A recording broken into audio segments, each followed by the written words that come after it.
Hello, everybody. How's everyone doing today? This is a different podcast. This is a continuation of the Christ in a Culture War podcast, which I started probably last year, dropped the trailer for, and then just never really had time or whatever you want to call a computer went down. Didn't feel like maybe I was adequate enough to do this. So let me reintroduce you to this podcast. If you are not a Christian, that's fine. If you are an atheist, if you don't care about quote unquote religion at all, feel free not to listen.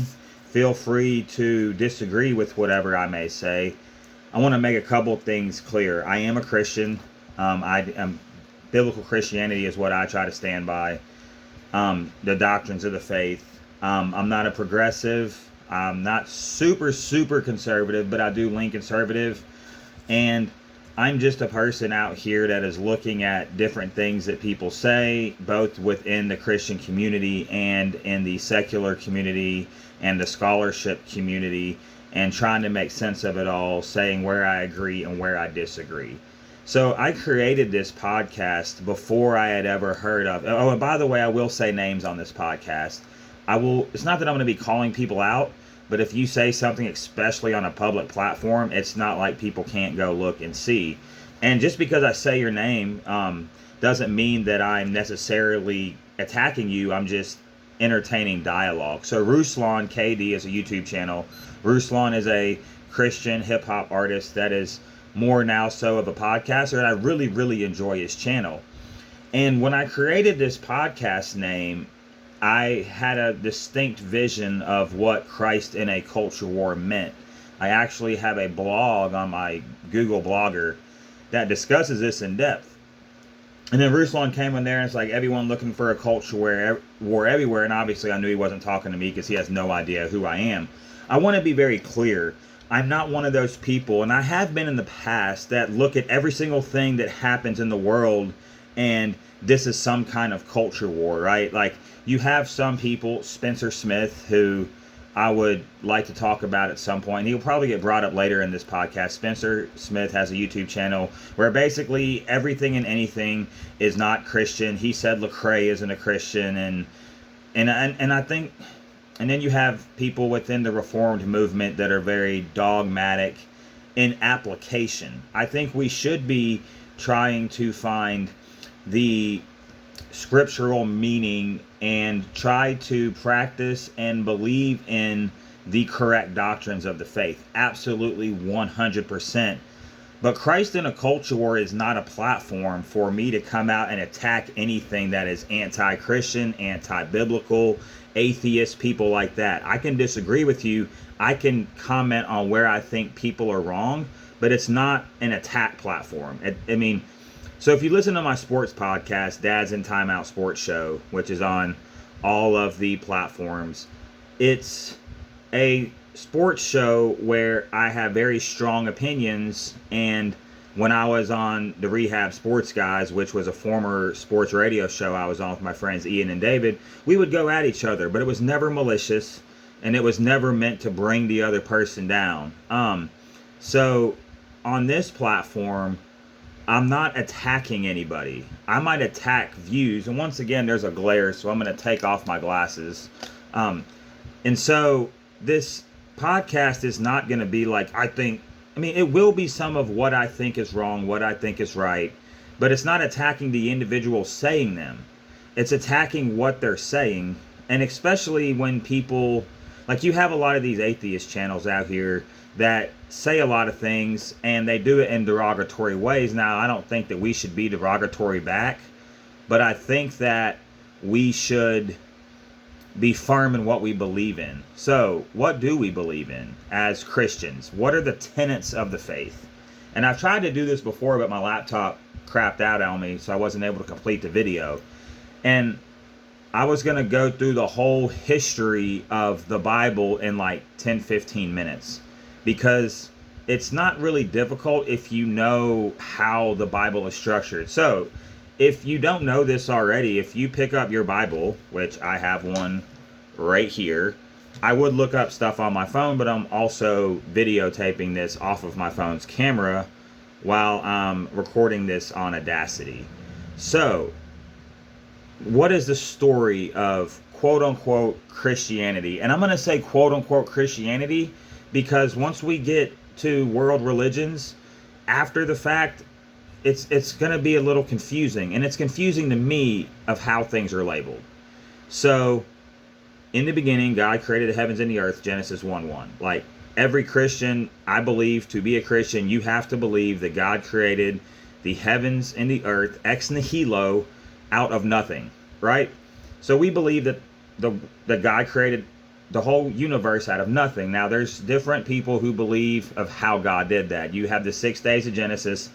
Some people think that Genesis 1 and Genesis 2 are different accounts. I don't. Some people think that God took millions and billions of years. I don't. But I don't count that as a... Some people will say that's an essential. Some people will say that if you're not a young earth creationist, that you cannot be a Christian. Listen, number one, I don't know everybody's heart, so I'm not going to tell you he's not a Christian, he's not a Christian, he's not a Christian, he's not a Christian. Now, based on their actions, I think it's safe to say that Adolf Hitler was... because this is something I hear all the time. And by the way, if you don't know me, my name is Jesse Williams. I go on rants. I go on tangents. My brain just works a little different. And it sometimes leads me off of my topic. So, some people think that you have to be a young earth creationist. And now I think the Bible teaches that. And I think we could get into that another time. If you want a good resource for young earth creationism, then I would look at Doug Hamp. Look at his YouTube channel. He has a book called Correcting the Image. He talks a lot about fallen angels, but also about... he's very biblical. And he's got a degree in Hebrew, I'm pretty sure. Like, he knows Hebrew. So I think he's a good source. Answers in Genesis is a good source. So, God created the heavens and earth out of nothing, right? God created everything. How he did it, I think he did it in 6 literal days. But I don't also believe that Genesis is supposed to be... I think the science in the Bible is correct. I think the Bible is inspired. I think it's inerrant. Now, do I think that every translation doesn't have copyist errors? No. But do I think any meaning has changed? No. So I stand by Scripture. I think that everything in this book is correct. Do I think that some numbers in the Old Testament may have been copied down wrong? Yes. But it's like numbers of people in a tribe that... okay, whatever. Y'all can debate that. So, God created the earth out of nothing. And then he creates everything in the order that it says. You can go read it. Days 1, 2, 3, 4, 5, and 6. On day 6, God creates man. God creates man in his own image. Now, as a Christian, I do not believe this makes us little gods. Even though the Christians took their name as little Christ, that was more of imitating Christ, being like Christ, not being Christ, right? So we're made in the image of God. So we have attributes of God, right? So if you want to know what God's like, if we're the only creatures made in his image, that makes us special, which comes into atheistic evolutionist points of view that say that we're just animals. And people who... I love animals. I love dogs. Not really big on cats, but I respect animals. But I also believe you can eat meat. I also believe hunting is okay, and because we are above the animals. That is in Scripture. Anyways, I digress. So, what does that mean? That means we're made in the image of God, which means people have value. This is where the whole Christian value of the Christian teaching or belief that every human being has intrinsic value comes from. Now, you could say, well, Christians adore slavery and the Bible endorses slavery. It doesn't, and were there people that were Christians that did horrible things? Yes. Okay, so we get to chapter 3, and this is where the fall of Adam and Eve happened. And this is also a doctrine to where if you actually read the entire Scripture in its proper context, you would... a lot of people are like, well, the Bible is anti-women because it blames Eve for the fall of man. Well, if you read Paul, and I think it's Romans, that all sin came through one man, Adam, then you would know that the Bible actually holds men responsible. Now, the fact that the Bible, or that God himself, holds man, not woman, responsible for this is very important when it comes to Jesus. So, you can open up the Bible to Genesis chapter 3. And this is where the first prophecy of Jesus, which I believe, I know that some people, maybe Dr. Michael Brown isn't quite keen on this. And Dr. Michael Brown is super, way more smarter than me. And I have mad respect for Dr. Michael Brown. He is a Jew who's a Christian. And he does a lot of good work. We also don't agree on a lot of the end time stuff. But I think Dr. Brown is a Christian. I respect him. I love listening to him. There's a lot of these guys that preach that I don't agree with everything on. I don't agree with John MacArthur on everything. And especially some things going on with some things that happened at his seminary. But doctrinally, like, I'm really close, right?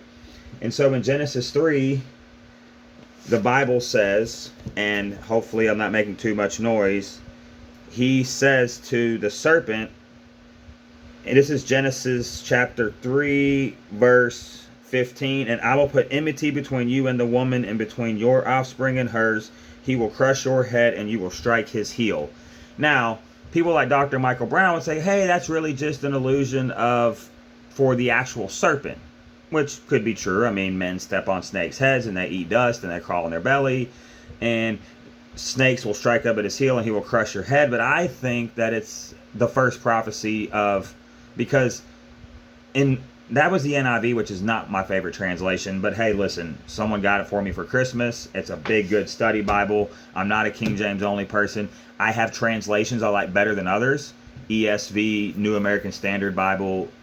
I'm not, but I think they're all fine. Like, I think if you get the whole story out of it. So in a lot of translations, it says you put in between the woman's seed and the man's seed, which means that the Messiah of the Jewish people, which will then be the Messiah of the whole world, comes through the woman, which is why Jesus had to be born of a virgin. We'll get to that when we get to Jesus, because, well, we've already gotten to Jesus, because in John chapter 1 it says that all things were created through him. Nothing that was made. Anything that was not made. But I always get that one confused because John flips words back and forth. Basically saying there's nothing made that Jesus wasn't a part of, right? That God created the world through Jesus, the second person of the Trinity, right? And we'll get to the Trinity if we have time, because I'm already 12 minutes into this video and we haven't gotten past Genesis 3. Okay, so God drives him out of the garden. Man is now in a sinful state. And so the sin nature will be passed down to every other person in the universe born, right? So there's God, and then there's humans, and they know about God. And so then we get the problem of, well, Adam and Eve have Cain and Abel. Well, how did they have Cain and Abel? So they have Cain and Abel, and then well, Cain kills Abel, and then Cain has kids. Where did Cain find his wife? Okay, listen. This is why I believe that the ages in the Old Testament have to be correct. So think about this. Adam and Eve lived to be, at least Adam for sure we know, lives to be like 900 something years old. All right, it's in the genealogy in like Genesis 5, I think. So, and this is why the genealogies are important, because if you actually look at the years and add them up, that kind of gives you a timetable of human history, right? And so if Adam and Eve had Cain and Abel, and then Cain met his wife, then I'm pretty sure that Adam and Eve had to have had daughters. But think about this. If you're having children for hundreds and hundreds of years, there's no birth control, the genetics are perfect, and there's no defects yet because they haven't been mutated and passed down through the lines yet. I mean, yes, humans are starting to decay automatically because sin entered the world, and now they can't eat from the tree of life. And so now at some point they're going to physically die, right? So Adam and Eve had lots and lots of kids who were spread out, and they had lots and lots of kids. And it's like, okay, it starts here. So that's why until I think it's Moses, we don't really get laws about incest. Because now it's like, hey, there's billions of people on the planet. We're in families. You go outside your family, you meet your wife. So now it's taboo, but it's also, that's why when incest occurs now, there's genetic problems that happen, right? So back then, look up YouTube videos on how genetics and how it wasn't quote unquote incest back then, because the only other option was for, well, there's a couple of options. One, they could not have incest and then the race becomes extinct, like from the get-go, and none of us are here. Or God could have created millions of people all over across the world, and then they all started having kids, and then, but then you have a problem of, so it's I don't think there's evidence that happened, right? I believe the Bible that two people were created and they had a bunch of kids because there were no condoms or birth control or abortion, and so like they were just having lots and lots of kids, and so those kids were marrying and having lots and lots of kids, and so all of a sudden, boom, like we're all related, but we're all not closely related, right? Okay, so God drives him out of the garden, the Cain and Abel. We know Cain kills Abel, and then we get all the way through Genesis, the Tower of Babel, which is a tower they built to try to get to the heavens, and God confused the languages. And then we get to Noah. See, okay, so the Tower of Babel actually happens after Noah. So we get to Noah in Genesis chapter 6, right? Now, Genesis chapter 6 is the worldwide flood. In the worldwide flood, well, some people say it's a regional flood. I beg to differ. I think that good archaeology and good studies of the earth and the different sediment layers, and the Answers in Genesis really covers this very well. I believe to be a Christian that you have to believe in. Okay, I think you can have differing views on the flood to be a Christian. I don't think that's an essential, but I think it's important to believe that, right? I think it's very important because the flood happened for a reason, and the flood also is a sign from God, right? So I'm kind of drawing a little bit of a blank, but I believe it was a worldwide flood. The chasms of the deep were broken. Like, it didn't just rain for 40 days and 40 nights. Like, it was a earth-shattering event. Now, do I think that the continents were all together and this happened during the flood, or do I think it happened over time? I don't know, but it would make sense that it started on the flood. And then people are going to be like, well, how did the kangaroos get to Australia? And my answer to that would be the people just got off a super big boat and they helped build this boat for like 200 years, 100 years, something like that. They didn't build the ark overnight. So and here's another thing. This is why I think people were living to be almost 1,000 years old before the flood. I think that was the case because, number one, the flood did a lot of things. Number one, they say that the firmament was broken above the heavens, and so now you have harmful UV rays and all that. So I think that after the flood, the atmospheric conditions changed and people didn't live as long. And God also realized that when God says in Genesis 6 that the thoughts of man were only evil continually. Now think about if you were a super evil person. Now we're all evil. We all have evil in us. We're all born in sin. If I live to be 900 years, think about if Hitler would have lived to be 900 years old, or Alexander the Great, or Genghis Khan. What these people could have accomplished if they were still if they were 500 years old in peak human condition. And that's why I think people were really big back then. And I think the technology before the flood would have astounded us. So anyways, the flood happens. They spread across the earth, the Tower of Babel, and then the rest of the Old Testament really deals with the story of Israel. I want to be very clear. I think that the entire story of the Bible is about Israel and God's relationship with Israel, and Gentiles are brought into it. Not that we're less than God's chosen people, but a lot of people think that the church has replaced Israel, and Revelation, no. So, brief history of Israel. They have a guy named Abraham, and Abraham meets God. Well, his name's Abram, then he gets his name changed, and God's like, hey, I'm going to make you the father of many nations. And basically, he's going to be the father of the Hebrew nation. And then he goes and he's promised a son, but his wife is barren, Sarai, and then Sarah. And so he then has a mistress that Sarah's like, hey, get son of promise, and that's Ishmael. There's extreme consequences for that, though. And so Abraham ends up having Isaac, and then you have the story of Isaac on the altar, which is also a precursor to Jesus, because Isaac, a lot of people thought was a little kid, but he was actually probably closer to a grown man, and he could have literally fought super old Abraham and ran off. And he's like, we have the wood, we have the altar, where's the sacrifice? And he's like, God's going to provide the sacrifice. And God did in the form of a ram, which means that God is going to provide the sacrifice for all of the world, for which is Christ on the cross, right? So a lot of these are archetypes, which means they're foreshadowing of Christ coming, right? They're, all of this stuff, Joseph in captivity, Jonah in the whale coming 3 days out of there, or the giant fish, whatever it was. Anyways, so long story short, Abraham has Isaac, Isaac has Jacob, Jacob has Joseph and 12, well, he has 12 sons. They become the 12 tribes of Israel, though it's kind of weird because, like, 2 of Joseph's sons, like, get a tribe, and one of the tribes, I can't remember which one it is. Somebody in the comments help me out, but it was one of the sons that was really wicked that lost, basically being one of the tribes of Israel. Long story short, Israel then gets a bunch. Moses dies. Joshua takes them into the promised land. This is where people complain about the genocide of the Canaanites. Go look at what the Canaanites were doing. Also, so God's God. So anytime someone dies, is God murdering them? Because if God's the author of life and God ultimately is in charge of when anybody dies, then you could say that God murders everybody. Or he's the creator. He can't allow wickedness to go unpunished. And he also gave the Amalekites 400 extra years. And he told the Israelites to wipe out the Canaanites, men, women, and children. Maybe, I don't know. That's a hard one. But he's God, and God knows the future. And maybe he knew that. Because see here, I don't really want to cover that in depth. But if the kids lived, then maybe he knew that they would go to hell because they would never believe in him because he knows everything.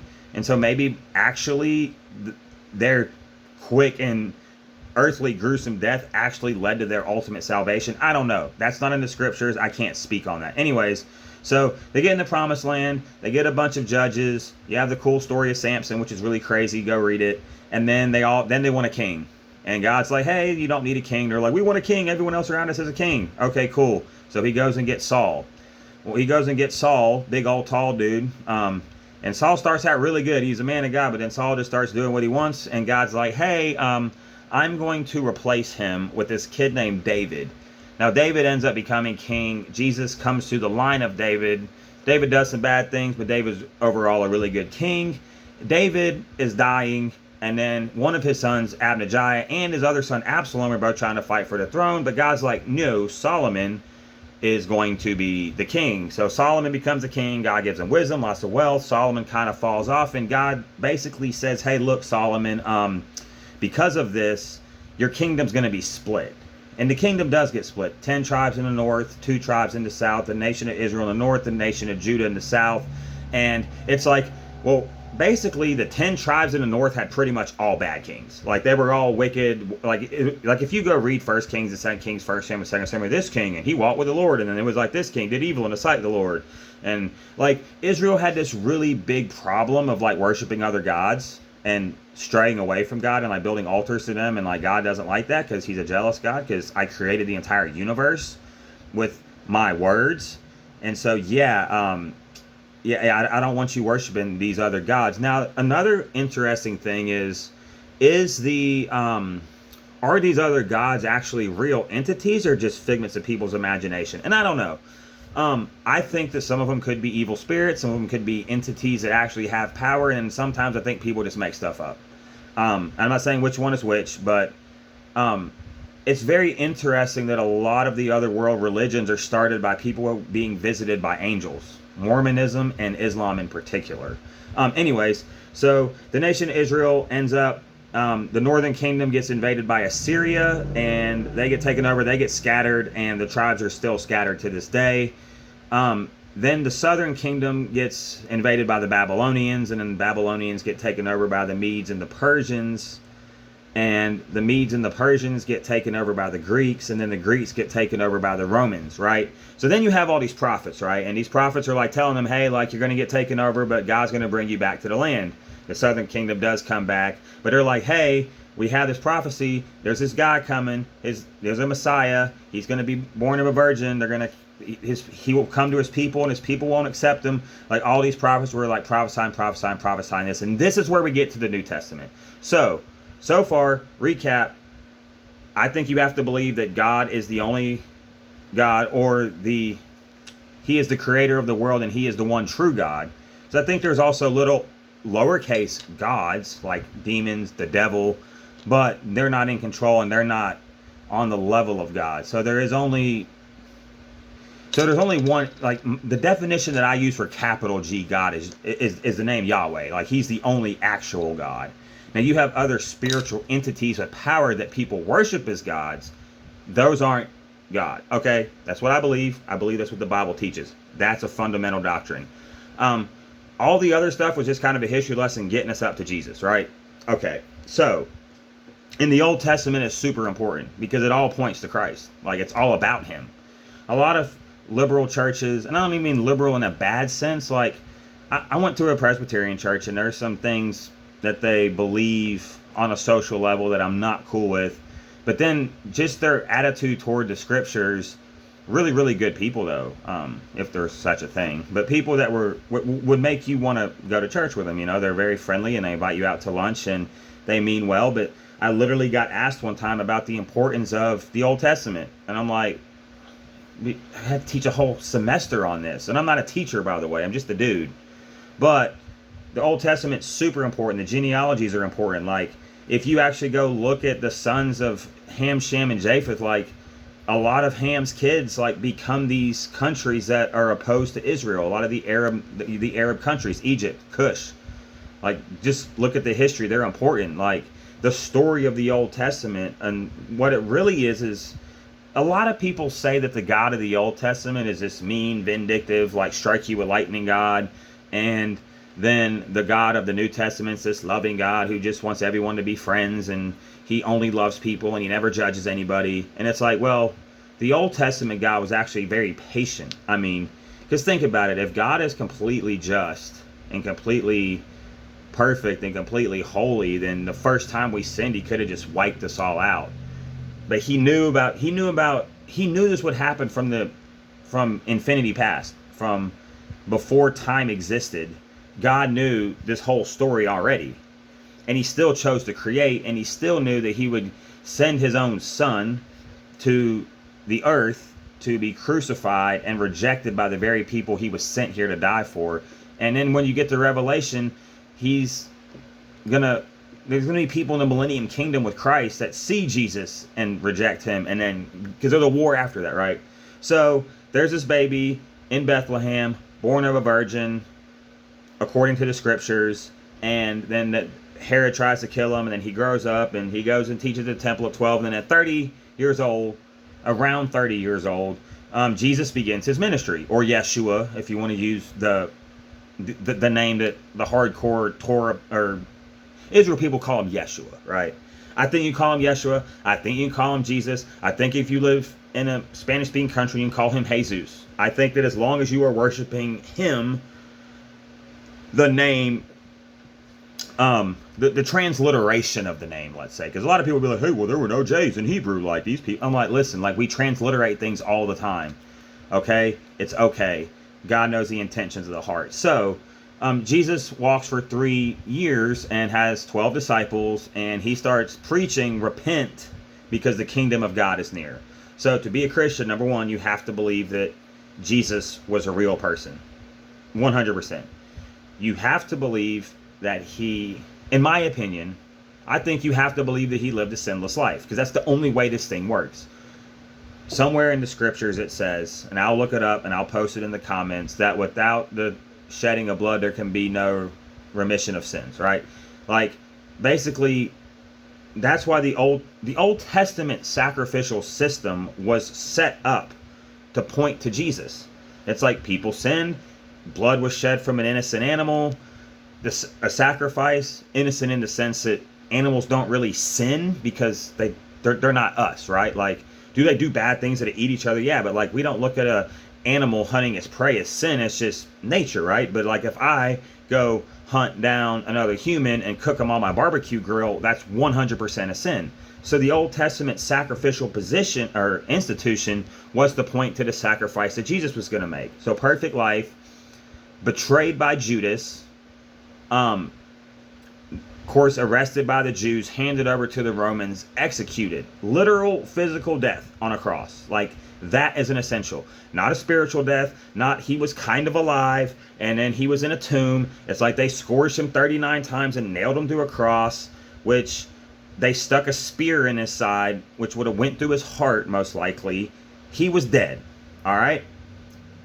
3 days in the tomb, however you want to count that, whether it was he died on a Friday and rose on a Sunday. What does 3 days mean in Jewish culture time?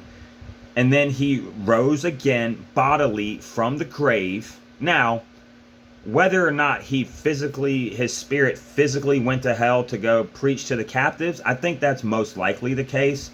I think once we get into the itty-gritty details, it's like, okay, well, did his spirit, when it says to go into Sheol, does it mean the earth, or did he really go down and proclaim to the devil, like, hey, like, but the devil isn't in hell right now, so that wouldn't make any sense. The devil is on the earth. The devil, Paul says it, he roams across the earth like a ferocious lion. I mean, look at the story of Job. Job goes up to heaven and God's like, Satan goes up to heaven in the book of Job, and God's like, hey, what have you been doing? Once again, rhetorical question. God already knew what he'd been doing because he's God. But God asks questions for reasons. Satan's like, oh, I've been roaming the earth, you know. And he's like, hey, you seen my servant Job? So when the angels go and present themselves before the throne room of God, Satan at this point still has access to heaven. Now, he's still doomed, but he has access to the throne room of God, right? And so, so a lot of people think that Jesus, and it's in the Apostles' Creed, like went down to hell, defeated death, preached to the captives. I think he did one of two things. I think he went to those spirits that were bound and was like, yeah, like, it's done. And I also think that the Old Testament saints he may have gone to, and because I think they were in, this is where, whatever you think happens when people die, do they go straight to heaven? Like, because in the Old Testament, because if you read the story of Jesus and Lazarus and the rich man, not Lazarus that died and got brought back to life, which sucks to be Lazarus. I mean, like, you're dead and you're either in heaven or... So, if you look at that story, like, there's a chasm between Abraham and the rich man and Lazarus, right? So the rich man is over here and tormented, and he's over here in Abraham's bosom. So Abraham's bosom seems to be where people who were followers of Yahweh that were waiting on the Messiah would be until, you know, Christ paid the ultimate price. And then there's, you know, the place of torment. And so I guess what happens is now that that's gone, now you just go straight to heaven. I don't know. I think there's a heaven and a hell. Like, I'm more concerned about the end of times, what happens. Like, so for all the people that have died, there's no way I'm going to know where they're at. So call that an essential, call that not an essential. But Jesus bodily rose from the dead, right? He appeared to over 500 people. Now, people will ask, why did he only appear to those who believed in him? And I think a lot of that comes from the fact that Jesus knows that he even said he could raise somebody from the dead. Because remember, he raised Lazarus from the dead and they wanted to kill him. So Jesus knows that no matter what he does, there are people who will reject him. Jesus could literally come down from a cloud, like with an army of angels, and be like, peace to you, I am Jesus. And like, he could literally lay out all the proofs and they'd be like, nah, bruh, like, we don't believe you. Which is fine, that's people's rights. But like, people have hardened hearts. So when Jesus, okay, then the apostles write the New Testament, you know. So the New Testament's written. And so, what are the essentials of the gospel? Like, people are like, oh, is it water baptism? I think it is, but I don't think that's an essential. I think if you sprinkle, like if you live in a desert and someone pours a canteen and it's like, I baptize you in the Father, the Son, and the Holy Spirit, I don't think you're not, I think you're saved, right? If you read the King James Version, even if you believe in some things I don't believe in theologically, right? Because I used to be real big into theology, and I don't think it's a bad thing, but I think sometimes, I went to this event with my dad one time with my friend Dustin Cooper, and it was a Bible study. And I say Bible study because they watched the film and I don't know these people, right? And it's in some business building, and they're just making fun of this film, which I thought was an honest attempt for, I don't even know what the film was about. I just remember leaving disappointed. It's like, it seemed like everybody in that conversation, not my dad. I got mad respect for my dad, and he was the smartest person in the room because he might be the smartest person on earth. But it just seemed like people in that room were trying to be the smartest theology guy in the room. And I went to Washita Baptist for 2 years, and I ran into this a lot, where it's, when I speak, I want to get to the truth of the matter. I want to learn more about the scriptures. I want to learn more about biblical history. I want to know more about what atheists, Jehovah's Witnesses, Mormons, Muslims believe. Not that I'm trying to convert to that, because this is my starting point. If your belief system does not recognize Jesus as the Messiah, you will not convert me. I just believe there's too much evidence. Now, I will listen to you, and I will listen to your arguments for your faith or your lack of faith or your atheism or agnosticism.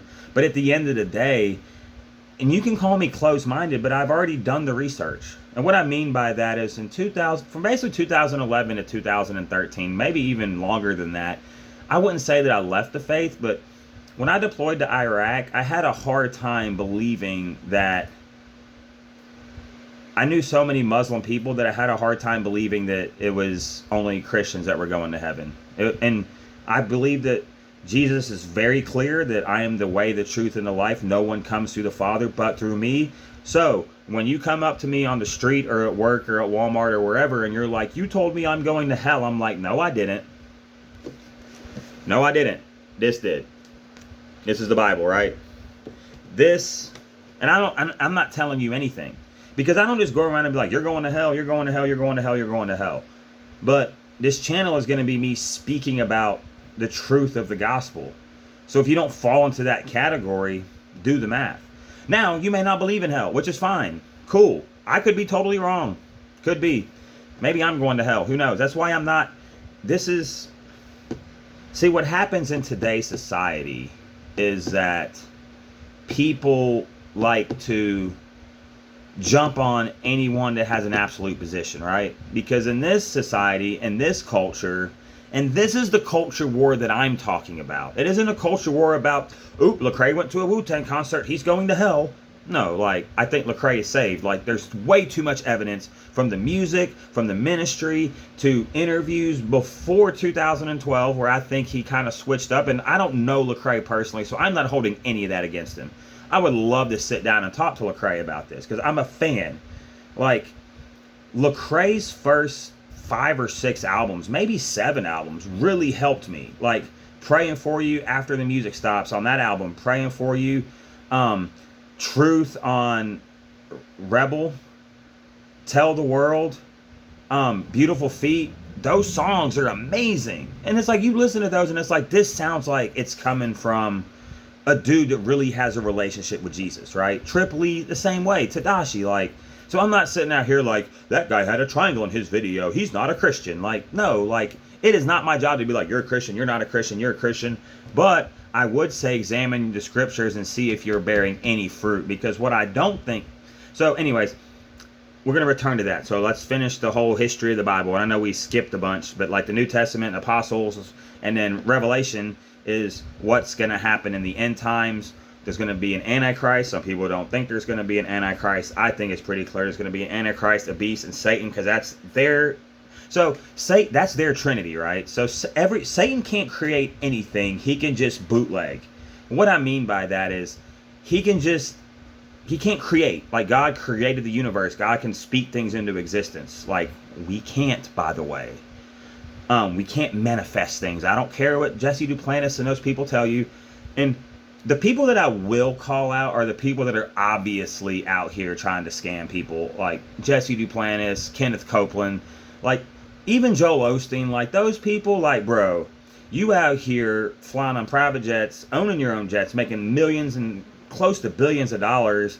Like, y'all are obviously false teachers. Now, some of the other ones that I think may be wrong, the Stephen Furticks, because I've heard some really good sermons from Stephen Furtick, and I think there's a lot of problems with him, but I haven't got to the point where I'm like, that's a straight up false teacher yet. And it's not my job. My job is to just give y'all content.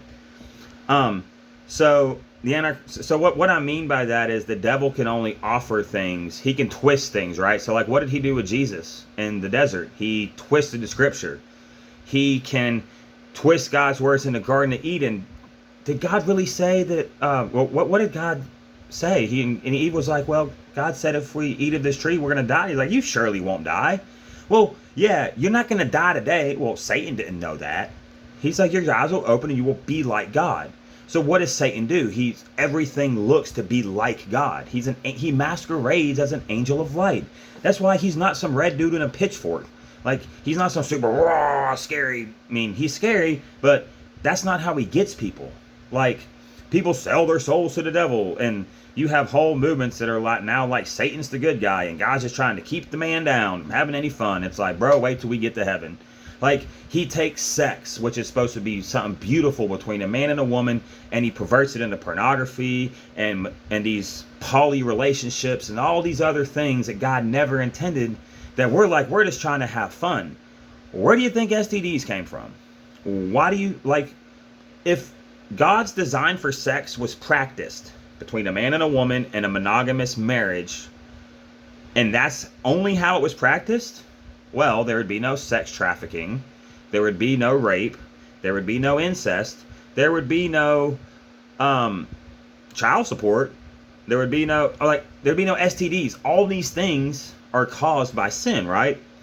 So I think as a Christian, you have to believe that Jesus is coming back, that he is going to defeat Satan once and for all. He's going to cast him and the false prophet into the lake of fire, and the Antichrist. They're all going to end up in hell. They're all going to think they're going to win. And I think that Jesus is the only way. Whether or not you vote Democrat, Republican is not like Greg Locke, God bless his heart. And I've just heard one clip from him, so I'm not going to go hard on this guy because I'm not going to look at one clip. And I did listen to a snippet of his interview with Dr. Michael Brown, but I'm not going to sit here and bash Greg Locke's entire character off of a clip I heard, even though it was a couple of clips. But here's the thing. You can't sit in a pulpit and tell someone that if they vote Democrat, they're going to hell. Now, on a national level, I think that the Democratic Party has a lot of problems with, oh my gosh, they're going to kill me for this one, and I'm not even going to speak on it much, but views on abortion, just what the what I'll say is the far left reaches of the Democratic Party seem to be very anti-Christian, and always seem to have been. The university professors, if you've ever been to a major university, not even a major like a Division 2 or 3, but if you've been to a university in the last decade that is not a Christian institution, and even those, a lot of those lean liberal. And I'm just saying that's the facts of the matter. If you listen to the way your professors speak, and you listen to how they talk about politics and all this, they all lean to the left. It's very one-sided.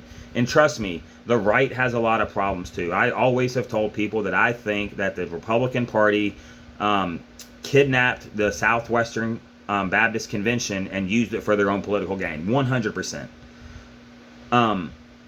But the conservatives seem to lean more toward the concept of a family, and that's not everybody, but I don't want to even get on that.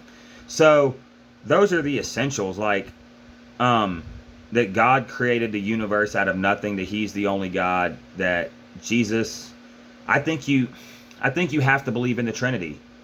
Now, how you view the Trinity, I think, is different, and I'm not going to sit here and explain the entire Trinity, but it's a triune Godhead, right? It's God, the Son, and the Holy Spirit. It's all over the New Testament, but it's all one God. And my thing is, I think that if you legitimately come to Christ and are legitimately saved, I think you're good. Now, I know some people think that what they're talking about is you can't just walk down an aisle, say a prayer, and then live the rest of your life. And I think that that's kind of easy to tell. If you become a Christian, you're like, hey, I believe in God, Jesus saved me, I want to be a Christian, and then you live the rest of your life and nothing ever changes. You're known by your fruit, but that's not my job to figure that out. That's between you and God, right?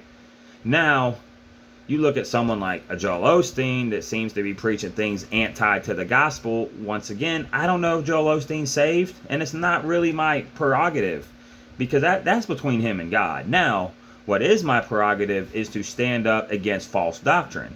And when I say false doctrine, I'm talking about the prosperity gospel. I'm talking about the little gods doctrine. I'm talking about people saying that like a lot of this super healing stuff. Listen, I am like, if you speak in tongues, I'm not saying that that's a false doctrine. I'm not sure. Listen, I don't speak in tongues. I don't have the gift. I've never been given the gift. I've never tried to get the gift. Someone tried to give it to me in high school once. It didn't work. Do I think there are people who speak in tongues that are saved? Yes. Do I think there's people who are confused? Yes. But just because I don't speak in tongues, like, I will tell you, like, Dr. Michael Brown is my biggest example. I 1,000,000,000% think he's saved. I think he is a great teacher. I think he's a genius. And he says he speaks in tongues. So I'm going to take him at his word, because everything else in that man's life and that man's ministry and the way that man conducts himself on YouTube screams to me that that is a leader of men and a man of the gospel, right? So, and I really wish him and John MacArthur would sit down and have a debate, because I think it'd be really good, because Dr. Michael Brown's really willing to do it. And so my thing is, when you're sitting in a church and you're listening to the pastor, is the pastor trying to make you the hero of the story? Is the pastor trying to make you feel like that you're the most important thing? Because that's what a lot of the emergent church stuff is. And I'm not putting everybody under that umbrella. I just think that a lot of these new age pastors are trying to make, and this is what I think it started as, I think they wanted to make the gospel attractive.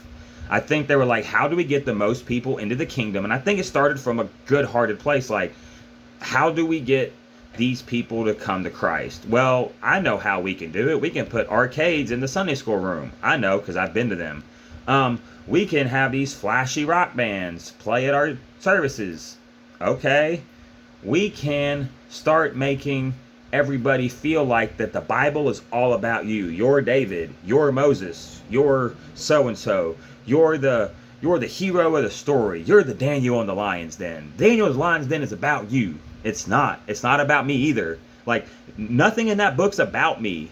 It's to the Jews. It's for me. It is for me. Like, this is like Jeremiah 29:10. For I know the plans I have for you, plans to prosper you, to give you a future. That's a wonderful verse. It was not written to me. I don't read that and be like, oh, it's going to prosper me and give me a BMW. It's like, no.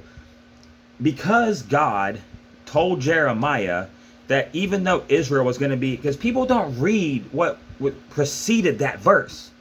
He told them, you're going to be in captivity for 70 years. But believe me, I still have a plan to prosper you. I still have a plan to give you hope in the future. So if God gave them a hope in the future, then I can believe that the God of the universe has a plan and a future for me too. Now, am I the hero? Am I the nation of Israel in a story? No. But it gives me comfort, because all throughout this book, it's a story of hope and redemption. It is a story saying that no matter what we're going through, God has a plan. And in the end, God's going to work all things out for the good of those. Now, it's going to be God's good. It doesn't mean that, I'm going to wake up and there's going to be a $10,000 check in the mail. I'm not saying that won't happen, but it probably won't. It doesn't mean that I'm going to walk into work today and I'm going to name it and claim it and I'm going to be a supervisor at work. Like, this is where we get into dangerous doctrines, because we start thinking that the Bible is about us. We start thinking that God is our rub the genie, rub the lamp, and I'm going to take a drink of water because I'm thirsty. Sorry for my Spotify, Apple, and Google listeners, but mouth was getting kind of dry.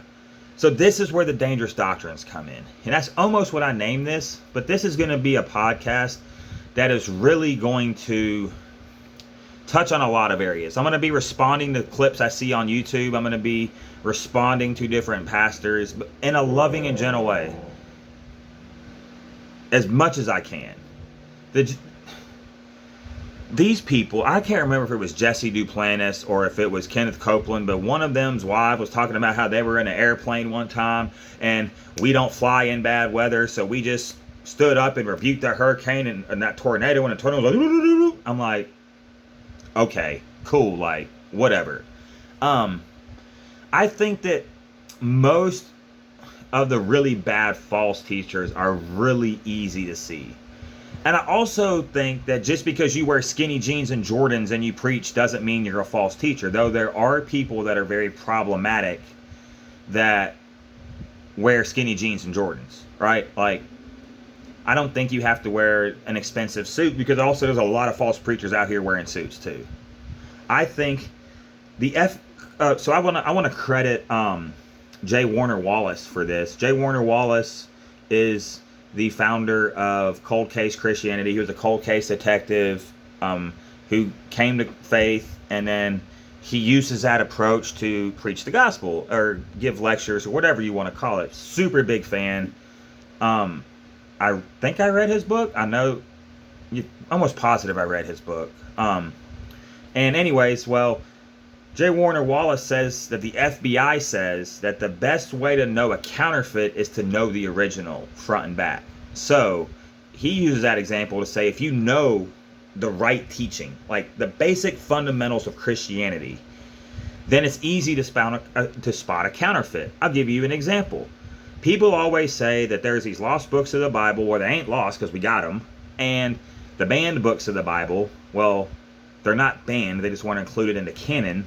And they're like, they tried to keep those books out because they had secrets of the real Jesus. Like, Jesus was like telling Thomas and Judas all these secret things that he was keeping from John and Peter and everybody else. And I'm like, that's weird, because Thomas was martyred for Christ. Judas, I mean, I guess Judas was just writing everything down before he hung himself. I don't know, dude. But like, okay, so the reason that the early church, first off, they already had a canon by the time they got to whatever council you want to bring up. And all they did was confirm that these were the books that they had already been agreed on, right? So all these extra books like the Gospel of Thomas, the Gospel of Mary Magdalene, the Gospel of Peter, which Peter definitely didn't write, the Gospel of Judas, all this stuff, the Gospel of Barnabas, like the early church fathers, we literally can reconstruct the entire New Testament, like 95% at least, with just the teachings of the early church fathers. If you destroyed the entire New Testament, we could reconstruct it because they quoted so much from the Gospels. So they knew what the real thing was. So when they saw those counterfeits, when they saw the Gospel of Thomas, and they were like, that doesn't match up to what we know Jesus said, or what the apostles told us that we wrote down. Like we know that doesn't line up with the scriptures, because we have all these writings from James and Peter and Paul and Matthew and Mark and Luke and Jude, right? There's one more I'm forgetting. Whoever wrote Hebrews, right?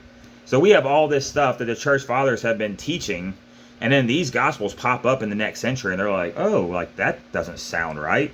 But they didn't destroy them all. They were just like, that's wrong. Like, I don't believe you should burn books, even if they're bad books. People are like, what if they cause people to uprise and do bad things? That needs to be destroyed, because if they read this, they might do that. Listen, there's going to be weak-minded people that are swayed by anything. That's not the author's fault. He incited those people to violence. Well, no, they already wanted to be violence. He just motivated them more. Like, I'm a human being. Like, you're not going to get me to do something I don't already want to do. Like, because I can think for myself. So that's what I mean in a culture war. We need a generation of people that rise up and think for themselves, and not just, well, you weren't there, so how do you know that they did that? I'm like, well, then just don't believe in anything in history because you weren't there. Like 9/11, like they could have doctored the footage. No, I have a friend that was there. It doesn't matter. How do you know he was telling the truth? How do you know? Like when people bring that logic to me, it's like, dude, you're gonna have a brain aneurysm, homie, because you're really not gonna be able to believe in anything. Like if you can't trust any of the historical processes, like Homer, the first copy of Homer was written like 300 years after the fact. I think it's pretty legitimate. I believe in Alexander the Great. The New Testament is the most reliable documents from antiquity that we have. like, go look up the research, like how many copies we had, how close they were, how they were translated, how they were reprinted, how they were constructed. Like, at this point, now you don't have to believe the teachings in them, but at the very least, the transmission of like how we got those documents in our current form is pretty darn reliable, right? So, I'm not at war with the entire music industry, and I'm not at war with hip hop, and I'm not at war with pop music, but I do think that as Christians, we need to stand up and say when things are wrong. I think we need to stand up and understand that in a world that looks at Jesus as being ridiculous, I think we need to stand up and speak on it in a loving way. I'm not screaming war from the pulpit. So maybe I'll change the name of this podcast, but believe it or not, it is a war. The Bible says it's a war. Or it says it's a battle. It's a battle between spirits and principalities and forces of darkness and evil. Like, there is a war going on in the heavenlies. There's going to be a war in Revelation. Whether or not that war has already happened, I don't know. I think some people believe it has. Some people believe it hasn't. I think Revelation is about future events. I believe in the rapture. But if you don't, we'll all find out together, because in the end, as long as we all believe that we're going to reign with Jesus Christ forever and live in heaven, I think that's the point. So I'm not going to sit here and ridicule if you're post-trib or mid-trib or that there's no rapture. Like, cool. Like, I think we all have good evidences for it, and I think some people just won't change their minds, which is fine. And so I hope that this channel is really a blessing, and I hope it really is something where we can discuss things, and you will leave good comments. And I do want to get into some of the other religious belief systems, but I really want to do some research. So what I'm really going to be addressing when I address the culture war is really, to me, it's more of a intellectual logic battle of how people have been trained to think by the university to basically say a whole bunch of things, and then when they're brought facts, they just switch to another argument, and the logical fallacies that people use. That is the issue, because and they do that in everything, not just with Christianity. They do it with sports, and it's just, it seems to be a generational thing where I remember back in the day, I would have a debate with somebody about any topic. They would bring up arguments, I would bring up arguments. It would be really cool. We may not end up changing our positions, but I learned something from it. And now it just seems like attack. How do you know that? No, we don't believe that's right. We don't believe they wrote that book. Or because my professor told me, because, well, white people just wrote all the history and they doctored it. And we know nothing about peer-reviewed papers and nothing about how we confirm sources, or we don't know anything about archaeology and how science actually works. It's just, if it doesn't agree with me, then it didn't happen. So that kind of thinking is what I want to come against in the most positive, well, not have to be positive, but the most respectful way possible. So anyways, I've got to get to work. This has been a new episode of the Christ in a Culture War podcast. I am your host, Jesse Williams. Until next time, God bless you and have a wonderful, wonderful day.